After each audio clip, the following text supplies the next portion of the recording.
శ్రీ గణేశాయ నమః. శ్రీ జ్ఞానసరస్వత్యై నమః. శ్రీ గురుభ్యో నమః. శ్రీ మహాగాయత్రీమాత్రే నమః. శ్రీ మహాగాయత్రీమాత యూట్యూబ్ ఛానల్కు అందరికీ స్వాగతం. ఆహ్వానించువారు కాశీవజ్ర సుబ్రహ్మణ్య శర్మ, నిడదవోలు. శ్రీ బ్రహ్మానంద సరస్వతి స్వామి ద్వితీయ భాగము కొనసాగింపు. శ్రీ బ్రహ్మానంద సరస్వతి స్వామి నైమిషారణ్యంలో పరమ విరాగి అయిన ఒక మునిపుంగముని సేవించినారు. ఆ మహానుభావుడు శరీరధారణకి అవసరమైనంతే ఎప్పటికప్పుడు భిక్షించి ఆకలిదప్పుడు తీర్చుకోవాలనని, ఇతర విషయాలన్నీ త్రికరణ శుద్ధిగా విడిచిపెట్టవలనని, ప్రారబ్ధం తీరిపోయేదాకా పరమ విరాగిగా ఉంటూ బ్రహ్మ విచారం ఒక్కటే పరమ ప్రయోజనంగా ఈ శరీరం భరించవలనని బోధించినాడు. కురుక్షేత్రంలో అనుభవజ్ఞుడైన ఒక బావాజీ భగవద్జ్ఞానం ఒక్కటే వాసనాక్షయానికి ముఖ్య సాధనమని సోదాహరణంగా బోధించటం చేత నిర్మమత్వానికి సాధనమైన భగవద్ధ్యానం సర్వకాల సర్వావస్థల్లోనూ చేయనారంభించినారు. స్వామివారి విధంగా పరమ విరాగి అయి శృంగేరికి వెళ్ళినారు. అప్పటి శృంగేరి జగద్గురువులు శ్రీ సచ్చిదానంద శివాభినవ నృసింహ భారతీ స్వామివారు సన్నిధిలో భాష్యశ్రవణం చేశారు.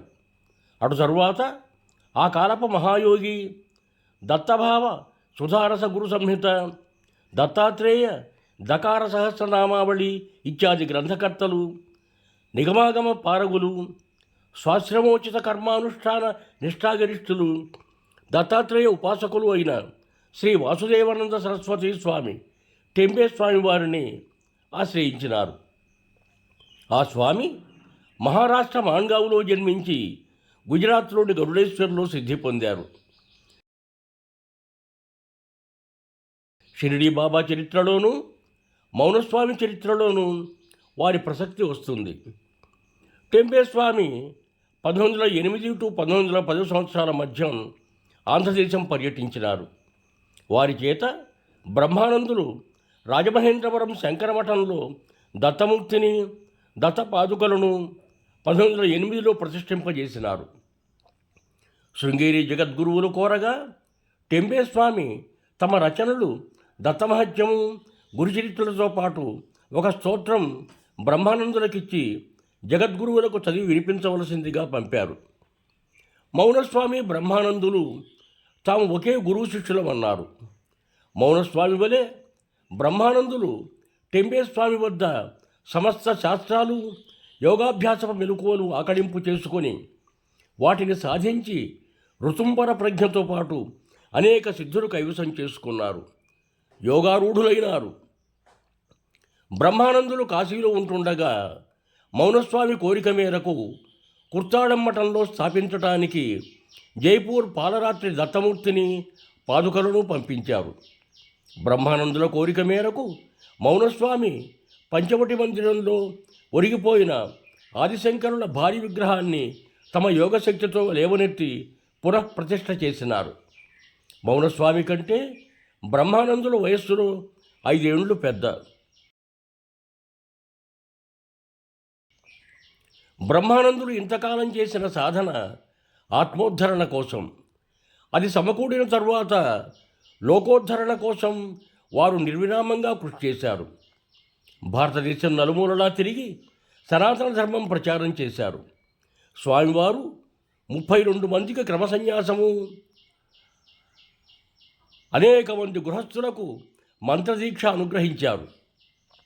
శ్రీవారు తెలుగు, తమిళము, కన్నడము, మరాఠీ, హిందీ భాషల్లో అనర్గళంగా ఉపన్యసించి వేలు లక్షల సంఖ్యలో జనులను స్వాత్మావలంబులుగా మరచినారు.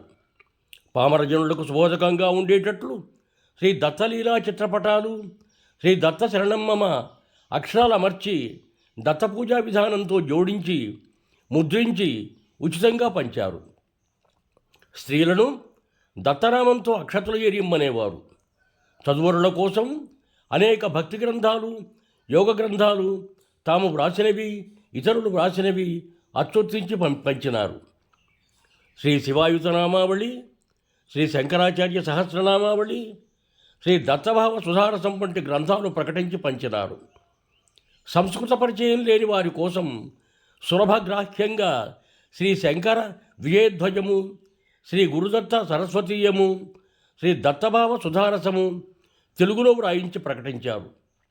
స్వామివారి సుబోధ దర్పణం, అదే సెల్ఫ్ ఇన్స్ట్రక్టర్, యోగఫల ప్రదర్శిని, యోగాభ్యాస దర్పణము తెలుగులోను, స్వానుభవము తెలుగు హిందీ భాషల్లోనూ శ్రీ దత్త శరణమ్మ శీర్షికతో 108 సంస్కృత శ్లోకాలు రచించారు. స్వబోధ దర్పణంలో సాధకులు ఎవరికి వారు తమ దినచర్యను శారీరకంగా, ప్రాపంచికంగా, పరమార్థికంగా విభజించుకొని ఆత్మవిమర్శ చేసుకుంటూ పారమార్థికంగా వినియోగపడే కాలాన్ని క్రమంగా పెంచుకునే రీతిలో అమర్చారు. మందులు మాకులు తినకుండా యోగ సాధనల ద్వారా ఎవరికి వారు తమ రుగ్మతలను కుదుర్చుకోవటానికి మార్గదర్శనం చేసే ఉత్తమ గ్రంథం యోగఫల ప్రదర్శిని. అష్టాంగ యోగాలు, షట్క్రియలు, దశవాయువులు, 20 ముద్రలు, 86 ఆసనాలు, ప్రాణాయామ సాధన, ప్రత్యాహార, ధారణ, ధ్యాన సమాధులు స్వానుభవపూర్వకంగా వివరించే గొప్ప గ్రంథం యోగాభ్యాస దర్పణము. పరోపకారము, సజ్జన సేవ, తీర్థాటనము, దేవతోపాసన, యోగాభ్యాసము, దినచర్య పరిశీలనము, నిర్మమత్వం, వేదాంత శాస్త్ర విచారణ, ప్రశ్నోత్తరాలు అనే 8 శీర్షికలు సులభ సుందరంగా బోధించే గ్రంథం స్వానుభవం. శ్రీవారి పండిత పామర సంవాదం తెలుగు హిందీ భాషల్లో వెలువడిందట. బ్రహ్మానంద సరస్వతి స్వామివారు హిందూ ధర్మోద్ధరణ కోసం, సనాతన ధర్మ ప్రచారం కోసం చేసిన సత్కార్యాలు లెక్కకు మిక్కిలి. శ్రీవారు హరిద్వారంలోని మఠం జీర్ణోద్ధారం చేసి దాని పాలనా పోషణల కోసం శాశ్వతమైన ఏర్పాట్లు చేశారు. కారంజా నగరంలో శ్రీ నరసింహ సరస్వతి స్వామి విగ్రహము, నిర్గుణ పాదుకలు ప్రతిష్ఠించి నిత్యసత్రం ఏర్పాటు చేశారు. బదరీ కేదారాల్లోనూ, కాశీలోని పంచగంగేశ్వర మఠంలోనూ, గయా పండరీ క్షేత్రాల్లోనూ, మాన్గావ్ గరుడేశ్వరంలోనూ, ఆంధ్రప్రదేశంలోని రాజమహేంద్రవరం, నల్లూరు, నెల్లూరు, బందరు మున్నగు తావుల్లోనూ గాయత్రి, శారద, శంకర, దత్తాత్రేయమూర్తులు కొన్ని చోట్ల, పాదుకలు కొన్ని చోట్ల ప్రతిష్ఠించినారు. పరాభవం ఆగశుద్ధ ద్వాదశి 26/1/1907 శనివారం నెల్లూరులో దత్తాత్రేయ, శంకర, శారదా ప్రతిష్ఠ చేసినారు. నెల్లూరులో స్వామివారి మఠం కోసం 23/5/1907 నాడు బల్యేపల్లి కావేరమ్మ స్థలమిచ్చింది. ఈనాడు మందిరంలో ఉన్న గాయత్రి, శంకర, దత్తాత్రేయమూర్తులు శ్రీవారు ప్రతిష్ఠించినవే. కాశీలో ఒక చోట యాజ్ఞవల్క్య ప్రతిష్ఠ, మరొక చోట హనుమత్ ప్రతిష్ఠ చేసినారు.